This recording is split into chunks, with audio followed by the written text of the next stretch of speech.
माणूस बहुतेक एकाच लिनियर बाजूने त्या डेटाला प्रोसेस करायचा विचार करेल, पण ती संगणक प्रणाली 360 डिग्रीनी तुम्ही जे त्याला गाईड कराल त्याच्यानुसार ती प्रोसेस करून तुम्हाला त्या प्रकारचा आउटकम देते. आपण प्रत्येक गोष्टी ह्या 5 अनुषंगाने बघत असतो. त्याला स्लेप्ट अनालिसिस असं म्हणतात. जो माणूस स्वतःच्या छंदाला त्याच्या प्रोफेशनमध्ये कन्वर्ट करेल आणि एआयचा चांगल्या प्रकारे उपयोग करेल, त्याचे सुगीचे दिवस येणार आहेत. जर आपण माणसाच्या उत्क्रांतीपासून आजपर्यंत जर आपली स्वतःची जर्नी बघितली तर आपण आपल्या सोयीसाठी गोष्टी निर्माण करत गेलोय, जिथे आपल्याला कम्फर्ट मिळतो. शाळेमध्ये आता आपण बघतो की ग्रामीण भागामध्ये पटसंख्या पण कमी असते आणि काही वेळेस शिक्षकांची पण खूप जास्त उडाताण होते. ह्या सगळ्या अनुषंगाने जर एआयचे टूल्स त्यांना ते इंटरॅक्टिव्ह लर्निंगमध्ये जर आपण चांगल्या प्रकारे डेव्हलप करून दिले तर ती मुलं खूप चांगल्या स्पीडनी शिकून मॅचअप लगेच करू शकतात. कम्युनिकेशन स्किल म्हटलं की लोक आपली महाराष्ट्रीयन थोडं वेगळे घेतात, फक्त इंग्लिश बोलता आलं पाहिजे.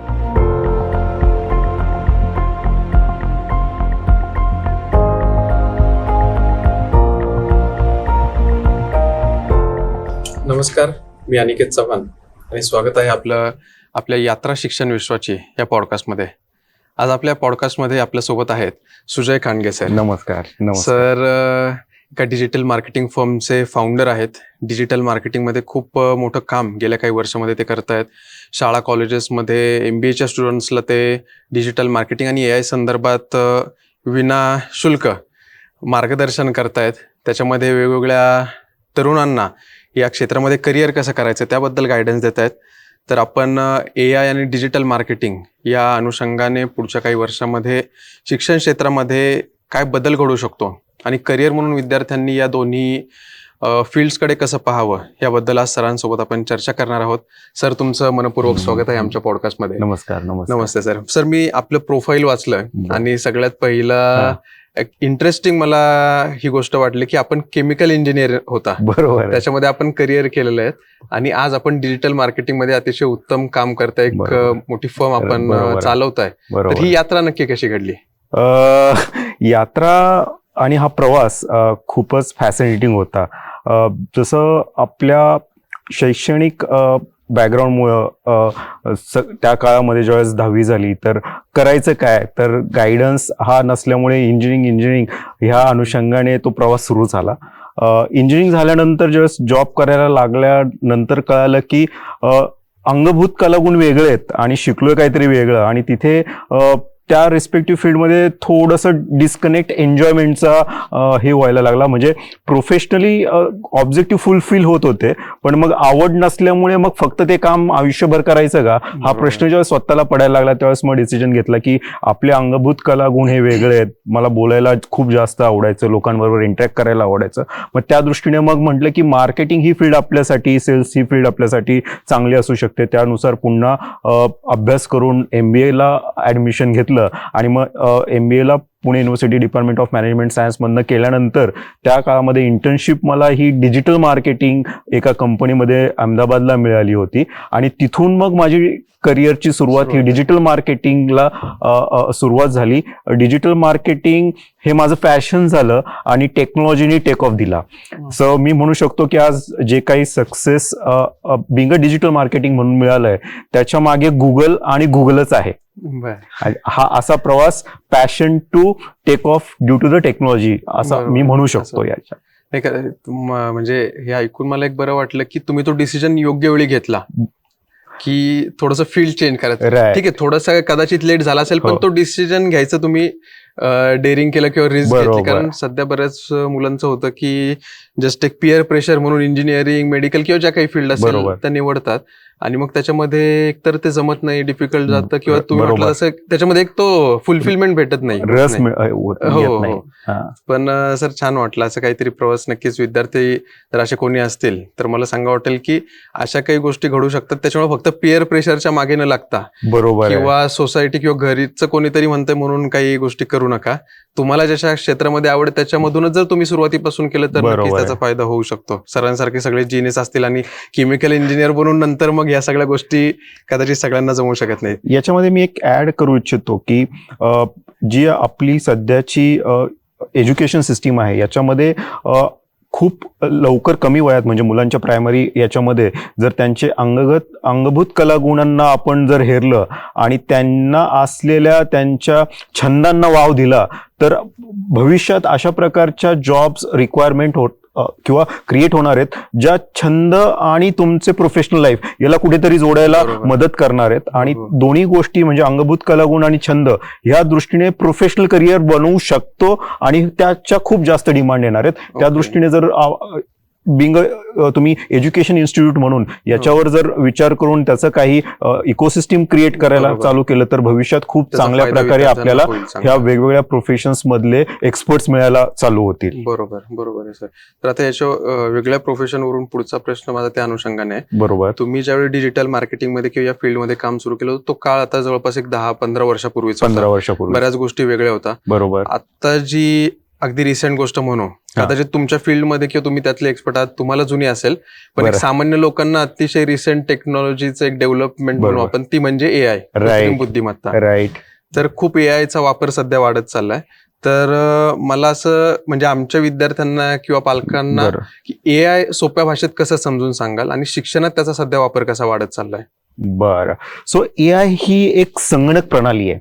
ओके. जसं बाकीचे सॉफ्टवेअर आपण यूज करतोय आता सगळ्या लोकांना हा सॉफ्टवेअर हा शब्द खूप जास्त जवळचा झालाय सगळ्यांना तो कळतो. तर ही एक संगणक प्रणाली आहे. ही संगणक प्रणाली कशा प्रकारे काम करते तर आपल्याकडे असलेला जो आपण आतापर्यंत केलेला जो डेटा आहे जी इन्फॉर्मेशन आहे ती त्याच्याकडे आपण स्टोअर करतो पास ऑन करतो.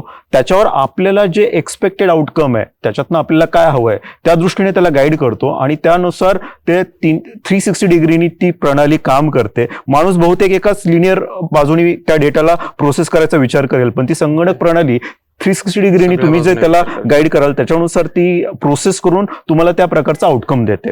आता ह्या सगळ्या अनुषंगामध्ये तुम्ही ज्यावेळेस डेटा त्याला प्रोव्हाइड करताय तर तो डेटा फक्त एकाच बाजूनी लिनियर नसायला हवा तो 360चा असायला हवा. म्हणजे फॉर एन एक्झाम्पल आता मी इथे एक थोडंसं अमेझॉनने एक डेव्हलप केलेलं रिक्रुटमेंटसाठी टूलचं 17-18ला त्यांनी हे इम्प्लिमेंट केलं होतं जॉब रिक्रुटमेंटसाठी. त्यांनी जो त्यांचा प्रिव्हियस डेटा त्या संगणक प्रणालीत किंवा AI टूलमध्ये टाकला आणि त्याच्यावरनं त्यांनी त्याचे आउटकम घ्यायला सुरुवात केली त्यावेळेस ती जॉब रिक्रुटमेंटची जी AI किंवा संगणक प्रणाली त्यांनी डेव्हलप केली होती त्यामध्ये ती प्रणाली जी फिमेल कॅन्डिडेट होते ज्या फिमेल कॅन्डिडेटला रिजेक्ट करायला चालू केलं. याचं रिझन असं होतं की प्रिव्हियस जो डेटा इनपुट केला होता त्या डेटामध्ये असं त्यांनी अनालाइज केलं की मॅक्सिमम मेल कॅन्डिडेट अमेझॉननी रिक्रूट केलेत.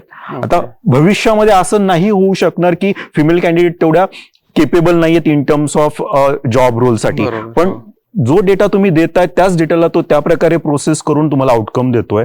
मग ह्या आउटकम मध्ये ते राईट आउटकम आहे की रॉंग आउटकम आहे हा माणसाचा स्वतःचा डिसिजन असायला हवा. ह्या अनुषंगाने ही संगणक प्रणाली किंवा हे AI सूट्स हे AI टूल्स काम करतात. आता एज्युकेशन मध्ये हे कसे काम करू शकतात म्हणजे पालकांसाठी हे टूल्स चं अनालिसिस करून त्यांना सांगणं हा वेगळा प्रकार झाला. मी इन्स्टिट्यूटसाठी इथे थोडंसं गाईड करू शकेन पहिल्यांदा की ज्या काही तुमच्या प्रोसेस आहेत स्किल असेसमेंट आपण म्हणतो की हे फार महत्वाचं झालंय जे आपण पहिल्या क्वेश्चन्स मध्ये बोललो. तर हे असेसमेंट जेवढ्या लवकर तुम्हाला आणि जेवढ्या चांगल्या प्रकारे करता येईल स्टुडंटचं त्यासाठी तुम्ही हे टूल्स यूज करायला चालू करा. हे असेसमेंट केल्यानंतर पुढे भविष्यात त्याला येणारे जे चॅलेंजेस आहेत की आपण प्रत्येक गोष्टी ह्या 5 अनुषंगाने बघत असतो त्याला स्लेप्ट अनालिसिस असं म्हणतात. एक सोशल अँगल काय आहे जडणघडणीमध्ये मुलांच्या, एक लिगल अँगल काय slept social legal, okay, economical angle काय आहे, पॉलिटिकल अँगल काय आणि टेक्नॉलॉजिकल अँगल काय. सो कुठलंही प्रोडक्ट डेव्हलप करताना कंपन्या जे काही आहेत किंवा प्रोडक्ट मॅनेजर ह्या स्लेप अनालिसिस करतात. तसंच शैक्षणिक इन्स्टिट्यूशननी पण हे स्लेप अनालिसिस स्टुडंटसाठी करायला हवं. स्वतःसाठी सगळेच करतात पण मुलांच्या जडणघडणीमध्ये हे slept social legal economical political आणि टेक्नॉलॉजिकल कसं काम करणार आहे आणि त्यानंतर त्यांची जडणघडण कशी होऊ शकते ह्या अनुषंगाने आपल्याला कुठल्या प्रकारच्या AI टूल्सचा वापर याच्यासाठी करून स्किल डेव्हलपमेंट करता येईल.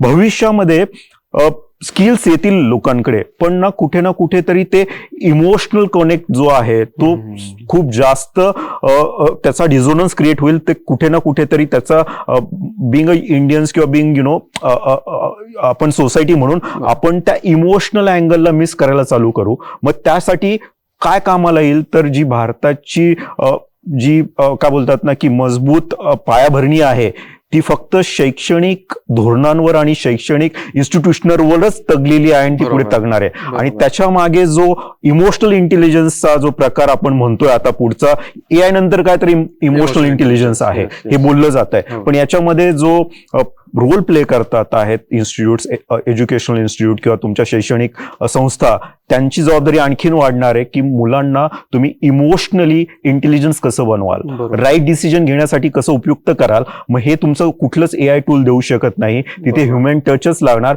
तिथे गुरुजीच लागणार. आणि तेच गुरुजी काय वाईट आणि काय चांगलं याची त्यांना तोंड ओळख करून देणार. कारण आजच्या जगात वाईट आणि चांगलं याच्यामधली जी रेषा आहे ती पुसट होत चालली आहे, खूप धुसर होत चालली आहे. मग याच्यामध्ये हे गुरुजींचंच काम राहील, हे AI टूल करू शकणार नाही. पण असेसमेंट करणं आणि त्याची भविष्यातली करिअर पाथ कुठला असायला हवा, म्हणजे तुम्ही जो मला प्रश्न विचारला होता, ह्या जर गोष्टी माझ्या 20 वर्षापूर्वीच्या करिअरवर असत्या तर आणखी मी 10 वर्ष पुढे असतो.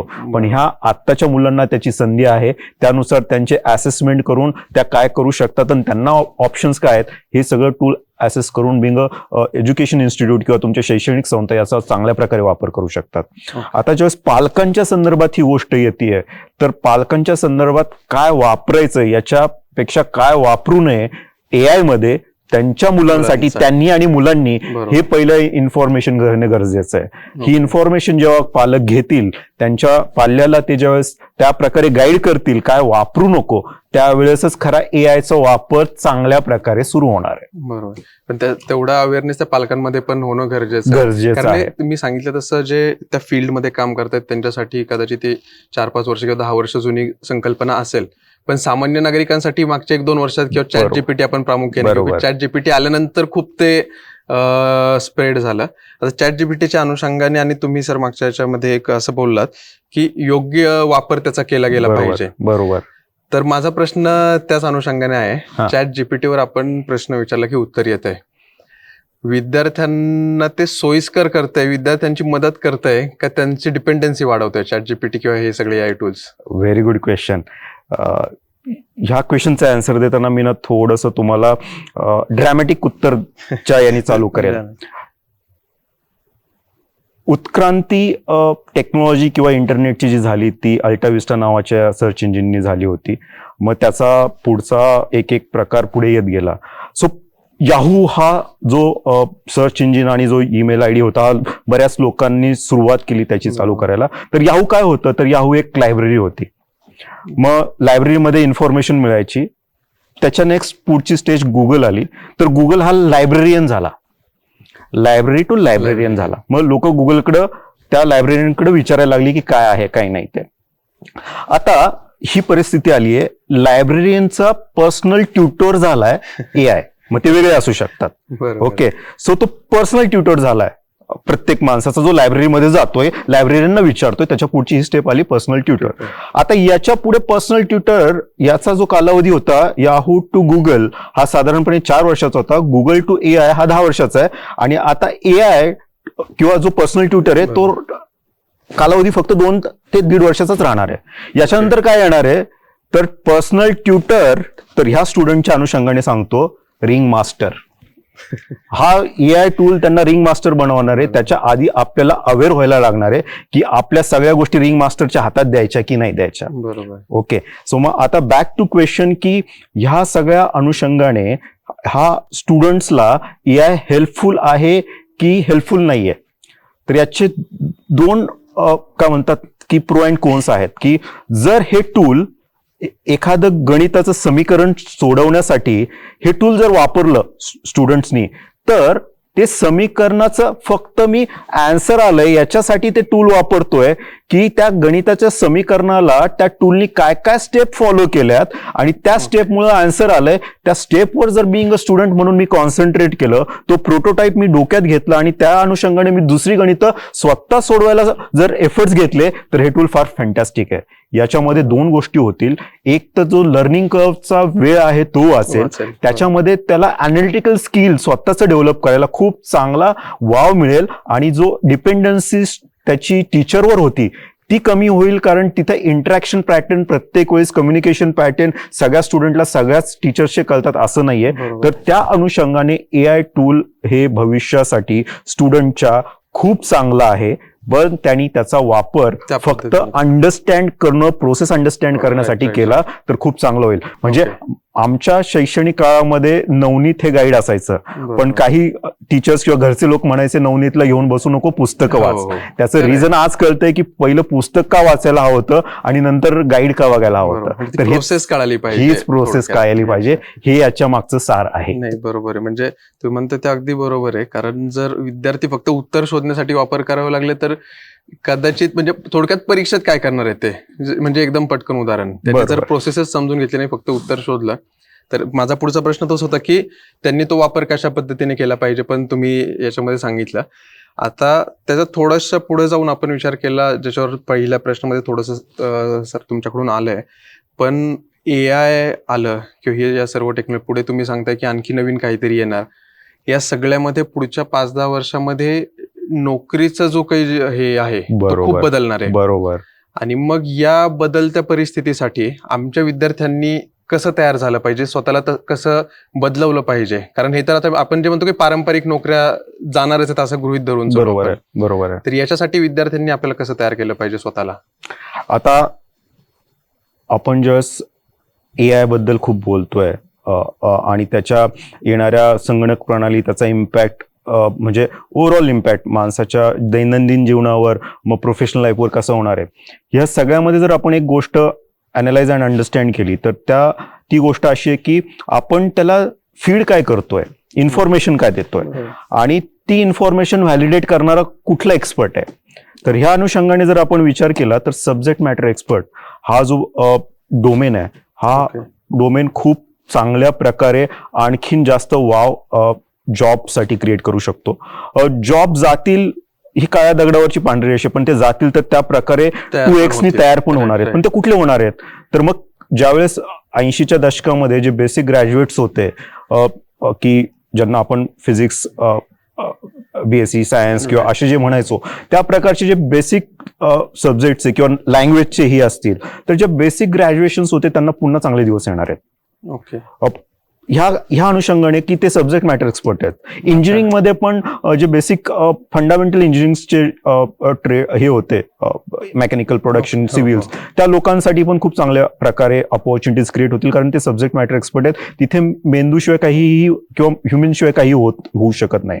त्याच्यानंतर दुसऱ्या फील्ड्स बरोबर आपण बघितलं तर क्रिएटिव्हिटी हा एक प्रकार आहे की तुमच्याकडे कुठलं नॉलेज आहे ह्यापेक्षा तुम्ही ते किती क्रिएटिव्हली समोरच्याला एक्सप्लेन करून किंवा प्रोजेक्ट करून दाखवताय. मग हा मार्केटिंग अनुषंगाने, तुमच्या आर्किटेक्ट अनुषंगाने जो काही प्रकार आहे वेगवेगळ्या जॉब रोलचा, तो तिथे होऊ शकतो. हे सोडून जो स्पीड आहे प्रत्येकाच्या कामाचा, तो 5 पटनी वाढणार आहे. मग त्या 5 पटनी वाढणाऱ्या स्पीडला केटर करायला तो सब्जेक्ट मॅटर एक्सपर्ट्स हा फक्त एकटा कामाला येणार नाही, तर 4 ब्रेन्स लागतील. मग आलेला आउटकम हे व्हॅलिडेट करण्यासाठी पण लागतील, त्याच्यावर कंट्रोल ठेवण्यासाठी, गव्हर्नन्स त्याच्यावर करण्यासाठी तेही लोक लागतील. मग ह्या सगळ्या अनुषंगाने मग लिगल फ्रेमवर्क आलं, हे आलं, तर ह्या अनुषंगाने 360 डिग्री सगळ्यात चर्न आउट होणार आहेत. फक्त याच्यामध्ये मी जो म्हटलं की सब्जेक्ट मॅटर एक्सपर्ट्स जो काही सब्जेक्ट असेल त्याच्यासाठी खूप जास्त चांगल्या प्रकारे वाव आहे. म्हणजे जर आपण शैक्षणिक संस्थांचं उदाहरण घेतलं तर फक्त विद्यार्थ्यांना न शिकवता जे असे रिसर्च करतात की त्यांचं अंगभूत कला गुण आणि जो काही आपला सिलेबस आहे त्याचा लवकरात लवकर पेनिट्रेशन करून तो विद्यार्थी सगळ्या अनुषंगाने कसा हे होईल, ज्या शिक्षकांनी हे प्रॅक्टिस केलेलं आहे त्या शिक्षकाला जास्त वाव मिळेल रॅदर दॅन जे फक्त शिकवतात. बरोबर. तर ह्या सगळ्या अनुषंगाने सब्जेक्ट मॅटर एक्सपर्ट ही गोष्ट फार चांगल्या प्रकारे लोकांना अपॉर्च्युनिटी देईल, हे सोडून जे बाकीचे ट्रॅडिशनल जॉब्स आहेत त्याला रिप्लेसमेंट नाहीये, पण त्याच्यामध्ये खूप चांगल्या प्रकारे स्पीडअप होतील. आणि जसा जसा फ्लो, मी जसं म्हटलं की सोसायटी हे कसं ऍक्सेप्ट करते आणि थ्रो करते, त्याला टेक्नॉलॉजिकल काय अँगल आहे आणि मग ते आपण बिंग सोसायटी ते लिगल फ्रेमवर्क मध्ये कसं बसवतोय त्या अनुषंगाने जॉबच्या वेगवेगळ्या संधी निर्माण होतील. पण एकच गोष्ट आहे, जो माणूस स्वतःच्या छंदाला त्याच्या प्रोफेशन मध्ये कन्वर्ट करेल आणि एआयचा चांगल्या प्रकारे उपयोग करेल, त्याचे सुगीचे दिवस येणार आहेत. खूप चांगल्या त्याला संधी उपलब्ध होतील. खूप चांगले. बरोबर. आता तुम्ही शिक्षकांचा सर इथे उल्लेख केला, आणि आमच्या शिक्षण क्षेत्राच्या दृष्टीने सर्वात महत्वाचा घटक कोणता असेल तर तो शिक्षक आहे. बरोबर. तर मग आता या बदलत्या किंवा एआयच्या वाढत्या वापरामध्ये शिक्षकांचं त्यांचं एक म्हणजे करिअर कसं बदलू शकतं, किंवा करिअर म्हणण्यापेक्षा त्यांचा रोल कसा बदलू शकतो, आणि हे जे काही एआय टूल्स आहेत, बरोबर, अशा काही टूल्सचा चांगल्या पद्धतीने शिक्षक आमचे कसं वापर करू शकतात, याच्याबद्दल तुम्ही काही सांगू शकाल? हो. सो ह्या संदर्भात पहिल्यांदा आपल्याला याच्यामध्ये एआय शिक्षकांना का रिप्लेस करू शकत नाही याच्यावरनं पहिल्यांदा आपण सुरुवात करू. म्हणजे लोकांना सगळं वाटतंय अरे एआय ला उद्या बॉट्स स्कूल्समध्ये लावतील आणि मग शिक्षकांनी काय करायचं. सो ना त्या अनुषंगाने जर आपण विचार केला तर 3 गोष्टी आहेत. जसं आपण आता एआय म्हणतोय तशाच प्रकारच्या टेक्नॉलॉजीज वेगवेगळ्या फील्डमध्ये आल्यात, मेडिकल फील्डमध्ये पण आल्या होत्या, ज्या प्रायमरी डायग्नोसिस करून डॉक्टरना हेल्प करतात बेटर ट्रीटमेंट देण्यासाठी. पण डॉक्टर रिप्लेस झाले नाहीत, होणारही नाहीत. तिथे ह्युमन इंटरव्हेन्शन आहे. किती डेटा तुमचा बोलत असेल तर इंडिव्हिज्युअल टू इंडिव्हिज्युअल बॉडी ही वेगळी आहे. तसं स्टुडंटचं पण आहे. ते डॉक्टर्स आहेत स्टुडंटच्या माइंडचे, त्यांच्या फ्युचर करिअरचे. तर ना शिक्षकांसाठी ही फार सुवर्ण संधी आहे की असलेल्या इकोसिस्टीमचा, टेक्नॉलॉजीचा वापर करून त्यांनी त्यांचे स्वतःचे स्किलसेट्स डेव्हलप करायचे. कुठल्या स्किलसेट्स डेव्हलप करायचे तर मुलांमध्ये चांगल्या आणि वाईट गोष्टी फक्त सब्जेक्ट न शिकवता त्या चांगल्या प्रकारे कशा यूज करता येतील, लिडरशिप्स कसे त्यांच्यामध्ये डेव्हलप करता येतील अलॉंग विथ त्यांच्या रिस्पेक्टिव्ह सब्जेक्ट्स. ह्या गोष्टी जर त्यांनी युटिलाइज स्वतःच्या याच्यातनं केल्या आणि अनालिसिस अँड अनालिटिक्ससाठी हे टूल्स वापरले, की मी जर एखादी काय बोलतात ना की हिस्ट्री शिकवते तर हिस्ट्रीच्या अनुषंगाने हे टूल मी यूज करून मुलांना स्मार्टली हिस्ट्री कशी अंडरस्टँड करून देईल आणि त्या हिस्ट्रीतनं लेसन काय घेता येतील. म्हणजे आपण इतिहास शिकलो पण इतिहासातनं काहीच शिकलो नाही, इतिहास शिकलो पण इतिहासातनं काही शिकलो नाही. ही जी आजच्या घडीची जी स्टेटमेंट आहे बरेच आपल्याला कळतं. तर ह्या अनुषंगाने एआय टूल शिक्षकांना मदत करतील की त्यातनं कन्क्लुजन काय ड्राईव्ह करायचं. फक्त शिकवणं हा प्रकार नसतो, कन्क्लुजन ड्राईव्ह करून ते बिंबवणं, मग त्याच्यातनं आउटकम येत असतं. तर इथे शिक्षकांना हा फायदा होईल. बरोबर. दुसरा स्पीड. आता हा स्पीड ज्या प्रकारे एआय काम करतोय त्याला कंट्रोल करणं अवघड आहे, पण त्याचा डॅमेज कंट्रोल जर तुम्ही विचार केला, फक्त एआय स्टुडंट्सला शिकवतात, ह्युमन इंटरव्हेन्शन शिक्षक नाहीयेत. क्लासेसमध्ये त्यांनी काहीतरी एक थिअरी आउटकम येतंय, म्हणजे A plus B is equal to C जर हे शिकवतोय, पण not necessary C always to be the C नसेल आणि त्यांनी ते एआयनी ते स्प्रेड करून टाकलं तर हे स्प्रेड सगळ्या क्लासमध्ये with in fraction of second होणार आहे. पण तिथे जेव्हा शिक्षक असणार आहे, जेव्हा त्याला ते कळणार आहे की बॉस हे A plus B is equal to C नाही आहे, त्याला डी असू शकतो, त्याचं काय अनुषंगण आहे, तर हे फक्त शिक्षक डॅमेज कंट्रोल करू शकतात.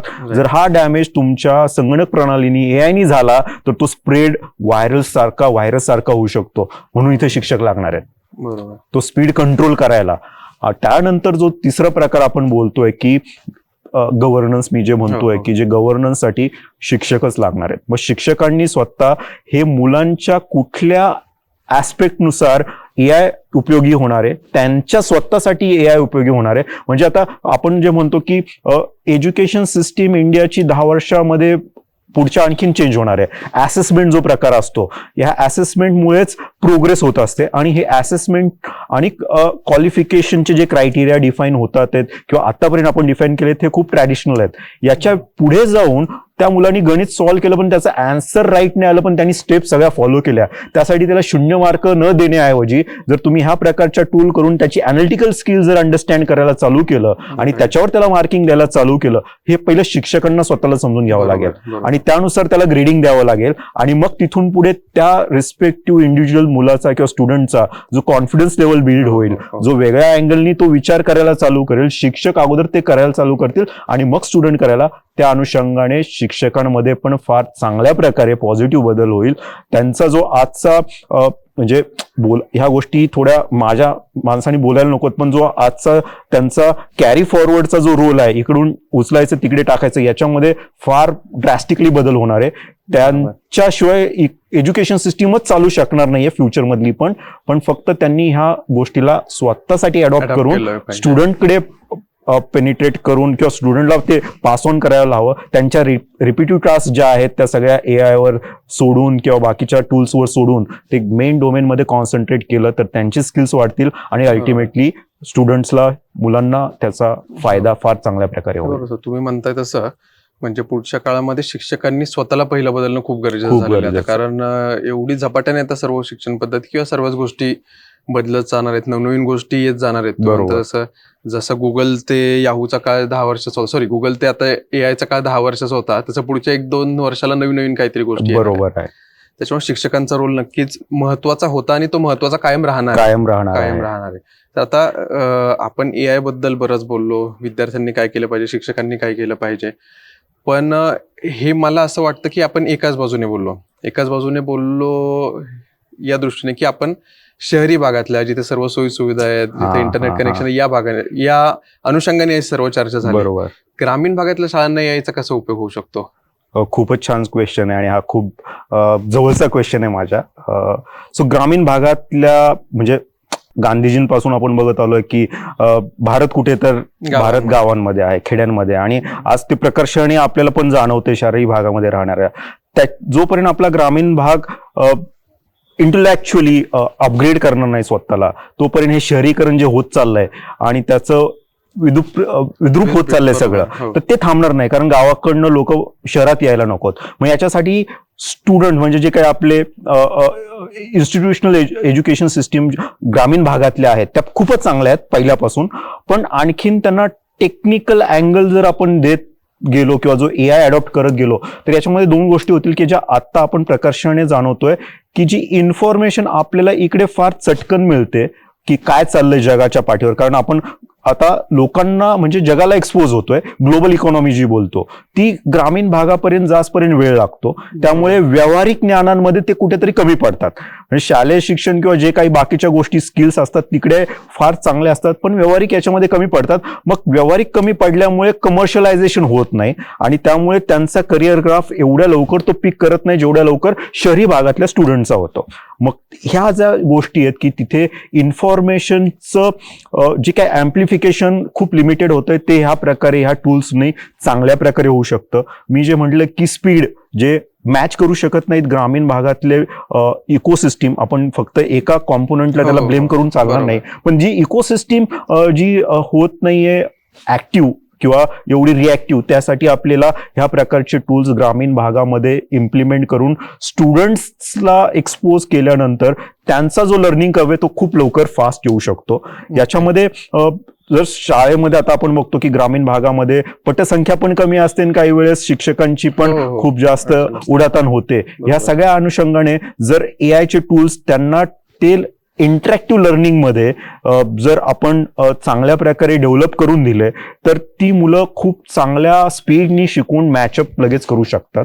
हा एक प्रकार झाला. दुसरा प्रकार जो मी म्हटलं की ग्लोबल ऍक्टिव्हिटीज का ग्लोबल एक्सपोजर त्यांना लवकर मिळेल आणि ऑलरेडी ते काय बोलतात ना की चॅलेंजिंग एन्व्हायरमेंटला फेस करतात, त्याच्यातनं इनोव्हेशन फार चांगल्या प्रकारे आपल्या सोसायटीला मिळेल. कारण जो 2 किलोमीटर रोज शाळेसाठी पायपीट करत जाणारा मुलगा आहे आणि तो बाकीच्या इन्व्हायरमेंट मधनं बघून त्याच्या ब्रेनला जो चॅलेंज करून हे ज्या गोष्टीला एक्सपोज होईल ना त्याचे इनोव्हेशन सोसायटीसाठी फार चांगल्या प्रकारे उपयोगात येतील. तर ह्या अनुषंगाने ग्रामीण भागासाठी हे मी बोलू शकतो की गोल्ड माईन आहे. त्याचा यूज, त्याचा उपयोग आपण आपल्या सोसायटीच्या अपलिफ्टमेंटसाठी कसा करतोय आणि त्या स्टुडंटला आपण कसे गाईड करतोय याच्यावरच आहे. हे जर व्यवस्थितरित्या इम्प्लिमेंट केलं तर फार मोठा डिस्ट्रप्शन म्हणण्यापेक्षा खूप मोठी अपॉर्च्युनिटी ग्रामीण भागातल्या स्टुडंट्सला आणि आयदर इकोसिस्टीमला ही भविष्यात उपलब्ध होऊ शकते. त्याप्रमाणे त्यांना फक्त त्या सोयी सुविधा उपलब्ध करून देणं गरजेचं आहे. आहे. आता आपण बराच वेळ माझ्या आवडीच्या गोष्टीबद्दल म्हणजे AI वगैरे या बरोबर. गोष्टींबद्दल बोललो. आता तुमची आवडीची गोष्ट म्हणून किंवा तुम्ही एवढे वर्ष ज्या क्षेत्रामध्ये काम केले तर डिजिटल मार्केटिंग विषयी पण मला आवडेल, ऐकायला नक्की आवडेल. माझा सगळ्यात पहिला प्रश्न असेल ना की डिजिटल मार्केटिंगकडे करिअर म्हणून बघणं हा कदाचित तुम्ही ज्यावेळी डिजिटल मार्केटिंग मध्ये आलात त्यावेळी पण हा विषय नव्हता. बरोबर. कदाचित आता थोडा अवेअरनेस क्रिएट होतोय. तर आमच्यापैकी कुठला विद्यार्थी असेल ज्याला डिजिटल मार्केटिंग मध्ये करिअर करायचंय तर त्याला एक बेसिक आणि सोप्या भाषेत रोडमॅप तुम्ही कसा द्याल? खूप चांगला प्रश्न आहे. मी पहिल्यांदा जेव्हा टच केलं की अंगभूत कला गुण जे म्हटलं जातात ते फार महत्वाचे असतात. बरोबर. आता मार्केटिंग सेल्स फील्ड जर आपण अंडरस्टँड केलं तर हे थोडं सायन्स आहे, थोडं आर्ट आहे, पण आर्ट जास्त आहे असं मला वाटतं. आर्ट ह्या दृष्टीने जास्त आहे की लोकांशी असलेला इंटरॅक्शन ज्याला चांगल्या प्रकारे कळतो आणि तो त्या क्रिएटिव्हिटीमध्ये घालून काहीतरी नवीन ऑफर करतो, त्या दृष्टीने त्या प्रोडक्ट सर्व्हिसेस चांगल्या प्रकारे लोकांपर्यंत पोहोचतात, लोक अडॉप्ट करतात आणि हेच मार्केटिंग किंवा विपणन असं म्हटलं जातं. मग याच्यासाठी स्किल सेट्स काय लागणार आहेत किंवा पहिलेही काय लागत होते आणि आताही काय लागणार आहे? तर टेक्नॉलॉजी आपण एका बाजूला ठेवूया. ती टेक्नॉलॉजी प्रत्येक फील्डला आहे तशी ह्या फील्डला पण याचा इम्पॅक्ट ह्या फील्डवर जास्त आहे. पण जो बेसिक स्किल सेट्स आहे ज्याला आपण मराठीमध्ये सर्जनशीलता म्हणतो, ओके, किंवा क्रिएटिव्हिटी जी काय आहे त्याला तोड नाही, त्याला रिप्लेसमेंट नाही.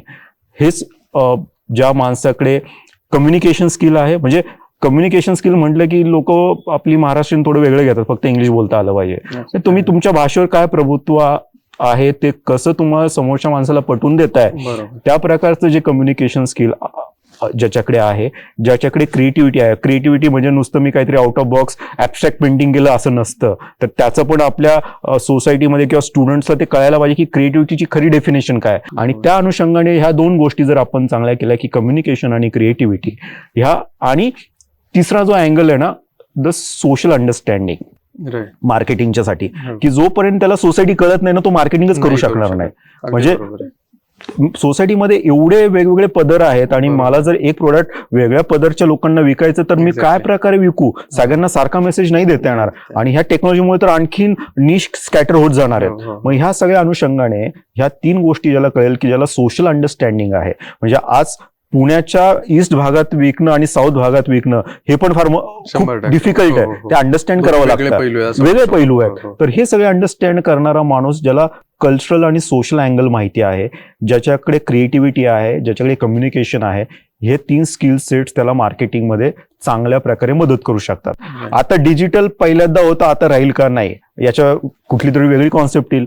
म्हणजे आपण 1970चा दशक बघितलं तर प्रिंट मीडिया होतं, 85च्या ते 90ला इलेक्ट्रॉनिक्स आलं, त्याच्यानंतर मग समहाऊ डिजिटल आलं, डिजिटलवरनं AI असेल, AIचं पुढचं VR असेल, आणखीन त्याच्या पुढे काही असू शकतं. सो ह्या अनुषंगाने मार्केटिंग काहीच चेंज नाही झालं, ते जे स्किल सेट्स आहेत ते आजही तसेच आहेत, फक्त त्यातला जे काही आपण म्हणतो की ऍम्प्लिफिकेशन करणं किंवा जे पोहोचवणं त्याचे टूल्स बदलले आहेत. आणि म्हणून बिंग अ मार्केटिंग ह्या तीन गोष्टी जर कुठल्याही विद्यार्थ्याकडे असतील आणि त्यांनी ते स्वतःला अनालाइज केलं की बॉस ही फील्ड मी चांगल्या प्रकारे करू शकतो कारण ह्या तीन अंगभूत कलागुण माझ्याकडे आहेत, त्या माणसाला खूप चांगल्या प्रकारे सक्सेस मिळू शकतो. बरोबर. आता सर याच्यामध्ये तुम्ही ह्या स्किल सेटचा प्रामुख्याने उल्लेख केला, जे अगदी बरोबर आहे. परत मी थोडंसं AI कडे वळतो. AIच्या वापरामुळे विद्यार्थ्यांमधले विचार करण्याची क्षमता किंवा एक संशोधन वृत्ती कुठेतरी कमी होईल का, असं वाटतं का तुम्हाला? हे 100% होणार आहे. आता हे अनालिटिकल स्किल किंवा रिझनिंग स्किल्स तुम्ही कसं डेव्हलप करणार आहे बिंग सोसायटी म्हणून, हे आपल्या समोर चॅलेंज आहे. जर आपण माणसाच्या उत्क्रांतीपासून आजपर्यंत जर आपली स्वतःची जर्नी बघितली तर आपण आपल्या सोयीसाठी गोष्टी निर्माण करत गेलोय जिथे आपल्याला कम्फर्ट मिळतोय. समहाऊ त्यामुळे काय होतं ना की आपण आता तर ही परिस्थिती आली की आपण आपल्या मेंदूला कम्फर्ट झोन तयार करून देतो याने, तर ही फार मोठ्या बॉम्बवर, टिकिंग बॉम्बवर बसलोय. ज्यावेळेस मेंदू तुमचा स्टेशनरी स्टेजमध्ये जाईल ना, मग सिस्टीमला पॅरालिसिस येतो. मग तुमचा मेंदू जर विचार करायचंच बंद करेल आणि AI जे सांगतो ते, त्याच मी म्हटलं की रिंग मास्टर होईल तो तुमच्यावर. मग हे सगळं करताना हे फार मोठं चॅलेंज आहे की आपण जर आपली विचार करण्याची क्षमता AIच्या हातात गेली आणि तो आपले डिसिजन घ्यायला लागला तर मग पुढे काय.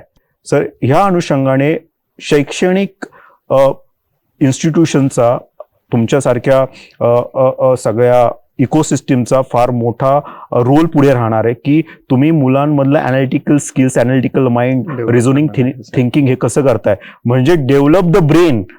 हा ब्रेन डेव्हलप करण्यासाठी मग आणखीन वेगवेगळ्या क्लुप्त्या असू शकतात. AI शिवाय आता पुढचं कुठलंही भविष्यात कुठल्याही गोष्टी राहणार नाहीत, ते आपल्या आयुष्याबरोबर असणार आहे. पण हे सोडून पुन्हा आपण ब्रेनला ऍक्टिव्ह मोडमध्ये कसं ठेवणार आहोत. म्हणजे आज प्रत्येक पाल्याचा, म्हणजे मला पण 10 वर्षाची मुलगी मी म्हणू शकतो की ती 2 तास मोबाईलवर देते, पण तो माझा पेन पॉइंट आहे. पण ते बाहेर काढण्यासाठी मग मी काय करतोय. मग तसंच तुम्ही इन्स्टिट्यूट म्हणून तुम्ही त्यांना बौद्धिक क्षमता त्यांची वाढवण्यासाठी त्यांना काय चॅलेंज देताय आणि त्या कशा डेव्हलप करताय. तर ह्या अनुषंगाने पुढे खूप चांगल्या प्रकारे काम करावं लागेल. तुमच्या एज्युकेशन सिलेबसमध्ये त्या गोष्टी आणाव्या लागतील. असे काही गेम्स तुम्हाला इम्प्लिमेंट करावं लागतील जिथे बौद्धिक क्षमता वाढू शकते, जिथे डिसिजन मेकिंग तुम्ही स्वतःच्या बौद्धिक क्षमतेवर घेऊ शकता रॅदर दॅन AI वर. पण हे एक खूप मोठं चॅलेंज आहे. हे थ्रेट पण म्हणू शकता, जशी अपॉर्च्युनिटी आहे तसं. पण पुन्हा मी म्हणू शकतो की बिंग अ सोसायटी हे आपण बिंग अ पॉलिसी गव्हर्नन्स मध्ये कसं आणतोय, कसं इम्प्लिमेंट करतोय याच्यावर भविष्यातल्या गोष्टी खूप जास्त निर्भय राहतील, डिपेंड राहतील. म्हणजे सर तुम्ही म्हणता तसं, आता मी तुमचं हे उत्तर ऐकून मी विचारात पडलो. खरं तर खूप मोठं चॅलेंज असणार आहे पुढच्या 5-10 वर्षानंतर. कारण मुलांना जर सगळं AI वर भेटत असेल, या म्हणजे बऱ्याच गोष्टी त्याच्यामध्ये या टूल्सवर जर सगळं भेटत असेल, तर त्यांचं ब्रेन ऍक्टिव्ह कसं ठेवायचं आणि ते ऍक्टिव्ह ठेवायची जबाबदारी शिक्षण संस्थांची असणार आहे, शिक्षकांची असणार आहे. ऍक्टिव्ह ठेवून त्याला चॅनलाइज कसं करायचं. राईट बरोबर. आणि ते वेगवेगळ्या अँगल, डिसिजन मेकिंग, एक तुम्ही चांगला मुद्दा मांडला. अशा बऱ्याच गोष्टी असतील. तर याच्यावर पुढच्या 5-10 वर्षामध्ये तुम्ही सांगता तसं या सर्वच इकोसिस्टीमला काम करणं खूप म्हणजे करावंच लागणार आहे. नाहीतर कदाचित टेक्नॉलॉजी एवढी येते पण त्या 10 वर्षानंतरची किंवा 15 वर्षानंतरची परिस्थिती खूप वेगळी असेल असं मला तरी वाटतं. आणि जो खूप महत्वाचा पार्ट आहे, जो मी आता बोलल्याच्या ओघात विसरलो, जो इथिकल अँगल जो म्हणतो आपण, जो आपल्या सोसायटीचा गाभा आहे, जो बेस आहे, जो कुठेतरी डायल्यूट होत चाललाय, ते तुमच्यासारख्या इन्स्टिट्यूशनवर खूप जास्त डिपेंड करतं की तुम्ही तो अँगल पण त्याच्यात कसा घेऊन येताय. म्हणजे आज लोकांना फार जास्त किंवा ह्या येणाऱ्या याला हे नाही केलं तर काय होतं, काहीच नाही होत. म्हणजे ह्या प्रकारचे जो चलतायवाला ऍटिट्यूड आहे ना, तो कुठेतरी जास्त इम्पॅक्ट होतोय. तो पुन्हा इन्स्टिट्यूटनी रिस्टोर करायला हवा. तर ह्या सगळ्या अनुषंगाने तुमचा रोल फार महत्वाचा आहे. सर आता पुढच्या 10 वर्षानंतरचा आपण आत्ताच प्रश्न घेतला की परिस्थिती काय असू शकते किंवा आपल्या बऱ्याच मुद्द्यांमधून आला. पण मला हे ऐकायला आवडेल ना की तुम्ही या क्षेत्रामध्ये काम करताय, या टेक्नॉलॉजी आता पूर्ण अवेअर आहात, त्याचं ताकद आपण म्हणू, बरोबर, किंवा दोन्ही बाजू, ताकद पण आणि किंवा प्रोज अँड कॉन्स, बरोबर, दोन्ही बाजूंचा तुमचा जवळचा संबंध आहे. पण या गोष्टी जर तुम्ही शाळेत असताना आल्या असत्या तर काय चांगलं घडलं असतं का वाईट घडलं असतं? प्रश्न अवघड आहे. पण आपण म्हणतो ना की माणसाने नेहमी पॉझिटिव्ह विचार करायला हवा. त्या अनुषंगाने जर मी उत्तर द्यायला आणि एक सजग नागरिक भारताचा म्हणून उत्तर द्यायचं म्हटलं तर मी म्हणू शकतो याचा जास्त पॉझिटिव्ह इम्पॅक्ट झाला असता. म्हणजे 20 वर्षापूर्वीचा काळ, याच्यामध्ये जर AI असतं तर आज बऱ्यापैकी जी काही आपली रुरल डेव्हलपमेंट आहे आणि जे मी म्हणतोय की शहरीकरण वाढत चाललंय, त्याच्यामुळे खूप चॅलेंजेस येतात, सोशल चॅलेंजेस खूप जास्त वाढलेत, हे कुठेतरी कमी झाले असते त्या अनुषंगाने. आणि आपण जे म्हणतो की भारताचं नागरिक म्हणून आणि भारताचं संविधान जे आहे ते म्हणतं की सगळ्यांना समान अधिकार आहेत आणि सगळ्यांना समान संधी पण आहेत. ह्या समान संधी पेपरवर आहेत, ज्या सगळीकडे अजूनही गेलेल्या नाहीयेत. त्या समान संधी कधीतरी 20 वर्षापूर्वी जर हे असतं तर त्या सगळ्याच समाजाच्या स्तरांमध्ये पोहोचू शकल्या असत्या आणि आपण आणखीन ह्युमन लाईफ सेलिब्रेट करू शकलो असतो. जिथे आज बोलता बोलता लोक बोलतात की माणसाच्या जीवनाला किंमत राहिली नाहीये, हे सहज बोललं जातं, पण हे कुठेतरी ना डायल्यूट झालं असतं. आणि we started celebrating human life, जो की आपला जगाचा किंवा पृथ्वीतलाच्या सजीव जीवाचा गाभा आहे की टू सेलिब्रेट द लाईफ. जे माणसाला जास्त मिळालंय तो माणूस जास्त त्याचं नेचरमध्ये युटिलायझेशन पण करतोय आणि तो सेलिब्रेट पण करत नाहीये. नाही करत आहे. ओके, बरोबर. पण हे करताना ह्या गोष्टी चांगल्या प्रकारे झाल्या असत्या, त्याचा इम्पॅक्ट पॉझिटिव्हली झाला असता. बिंग अ इंडियन सोसायटी आपण खूप पुढे गेलो असतो. म्हणजे फक्त नंबर्स किंवा रॅट रेस मध्ये नाही, तर मी जसं म्हटलं की माणूस म्हणून आपण फार पुढे गेलो असतो. की आजही जगाच्या पाठीवर इथिक्स कल्चर हे आपल्यासारखं मिळणं मुश्किल आहे. त्याला आणखीन आपण वेगळी जोड देऊन आपण वेगळ्या प्रकारे आपली लाईफस्टाईल असेल, जी बॅलन्स लाईफस्टाईल आपण म्हणतो की जे मिसिंग वगैरे आहे, नेचर असोसिएटेड मिसिंग आहे, ह्या सगळ्या गोष्टी आपण अनुभवल्या असता, करू शकलो असतो. आणि टेक्नॉलॉजिकल म्हणा, बाकीच्या ज्या गोष्टी आहेत त्याच्यामध्ये आपण जगावर निश्चितपणे चांगल्या प्रकारे कंट्रोल करू शकलो असतो. पण ह्या गोष्टी पॉझिटिव्हली घेतल्या तर अशा झाल्या असत्या. बरोबर, छान उत्तर. म्हणजे तुम्ही जे सांगितलं की चांगल्या आणि वाईट बाजू सगळ्याच गोष्टींना असतात, पण चांगल्या बाजूने बघितलं तर खूप साऱ्या चांगल्या गोष्टी घडल्या असतात. पण आपल्याकडे आणखी म्हणजे वेळ आहे. तर आता मला त्याबद्दल ऐकायला आवडेल की स्पेसिफिकली शिक्षण क्षेत्रामध्ये पुढच्या 5 वर्षामध्ये या सर्व गोष्टींचा कसा फरक किंवा काय बदल घडू शकतात?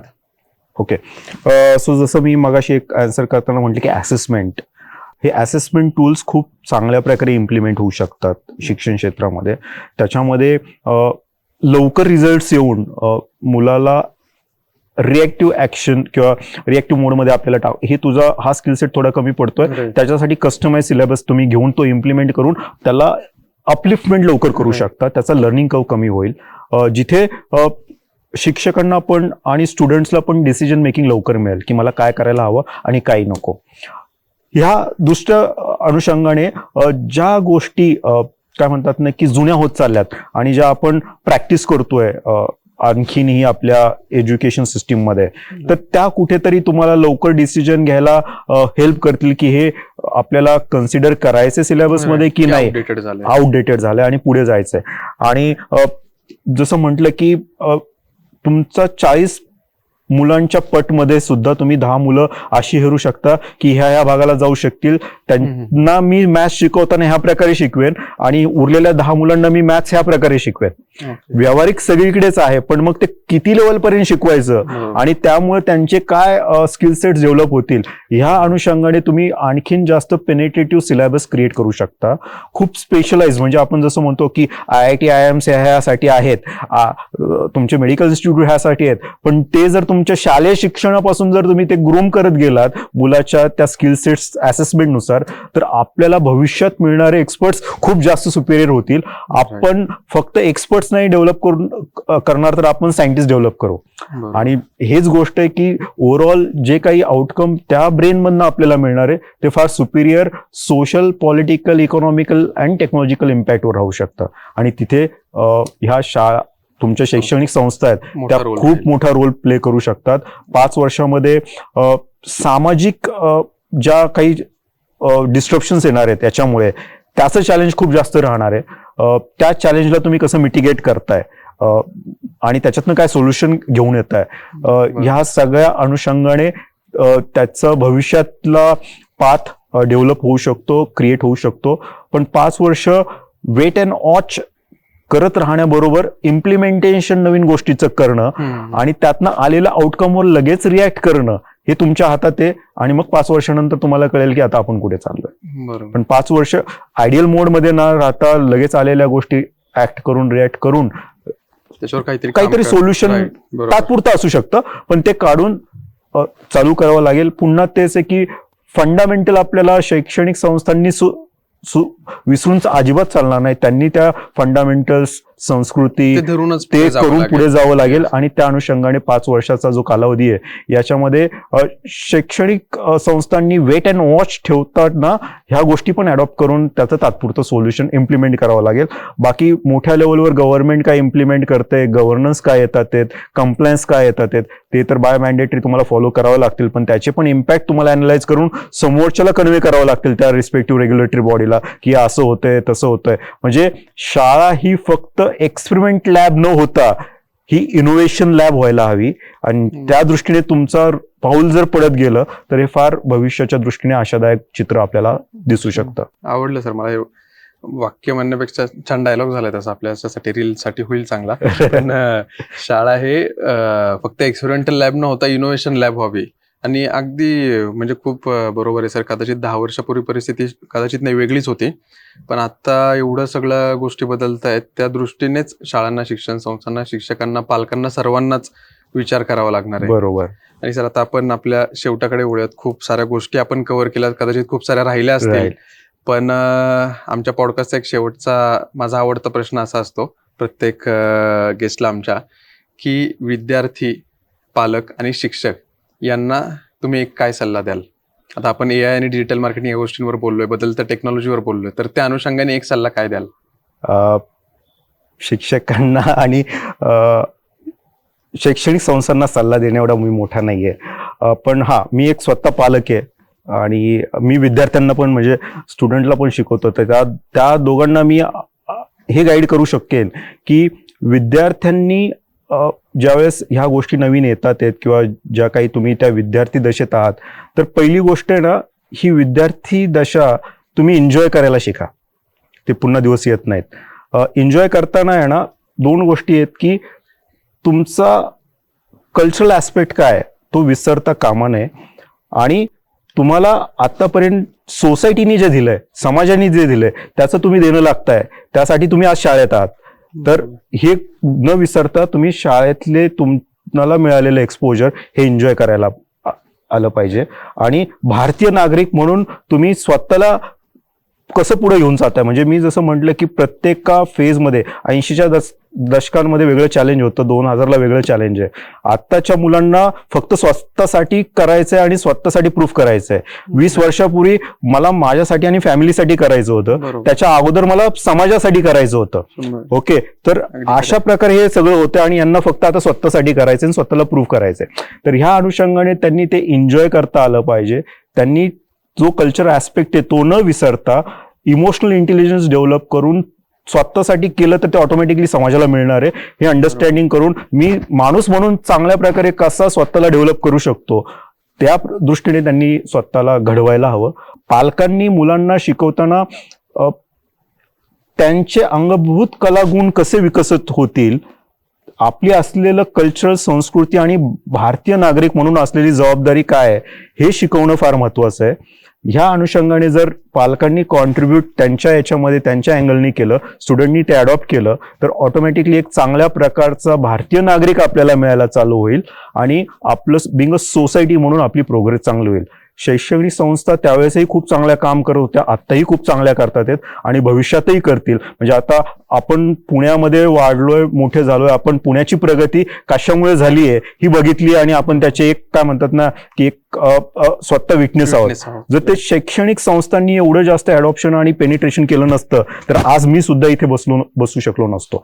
हे याच्या मागचं कारण शैक्षणिक संस्थाच आहेत. तर ह्या सगळ्या अनुषंगाने त्या त्यांचा रोल प्ले करतात, गव्हर्नमेंट करतंय, पण पालक आणि पालकांनी त्यांच्या पाल्याला दिलेलं गायडन्स हा फार महत्वाचा आहे.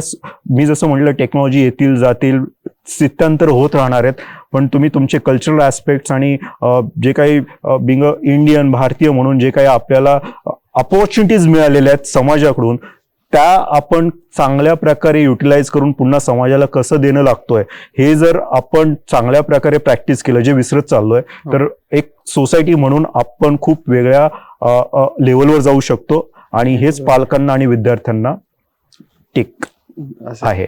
तर छान वाटलं मला. आपली चर्चा खूप म्हणजे अगदी छान रंगली होती. तुम्ही बऱ्याच टेक्निकल गोष्टी मला पण अनेक नवीन तुमच्यामुळे समजल्या, पण मला आणखी सर्वात जास्त आवडलेली गोष्ट ही असेल आजच्या या पॉडकास्टमधली, ती म्हणजे तुम्ही टेक्नॉलॉजीबद्दल जेवढं बोललात, बदलत्या काळाबद्दल जेवढं बोललात, तेवढंच आपली एक नागरिक म्हणून आपली जबाबदारी, आपलं सामाजिक भान आणि आपली संस्कृती बरोबर याचा उल्लेख करायला तुम्ही कुठे विसरलेला नाहीत. आणि ते खूप आपला एक भारत देश म्हणून ज्या प्रकारची आपली संस्कृती आहे, ज्या प्रकारचा आपला समाज आहे, त्याच्यासाठी खूप महत्वाचा तो एक ऍस्पेक्ट आहे की आपण किती बदलत चाललो तरी आपली संस्कृती असेल, आपला समाज असेल, याला आपल्याला सोबत घेऊन जायचं आहे. हा एक महत्वाचा आणि खूप मोलाचा सल्ला या आजच्या चर्चेमध्ये सर तुम्ही दिलात, त्याबद्दल तुमचे धन्यवाद. नमस्कार. आणखी जर काही गोष्टी राहिल्या असतील तर आपण पुन्हा भेटूयात, विद्यार्थ्यांना चांगल्या प्रकारे मार्गदर्शन करण्यासाठी पुन्हा भेटूयात. आमच्या सर्व टीमतर्फे, यात्रा शिक्षण विश्वाची आणि सर्व टीमतर्फे तुमचे सर पुन्हा एकदा धन्यवाद. Thank you so much for your time. Thank you. Thank you.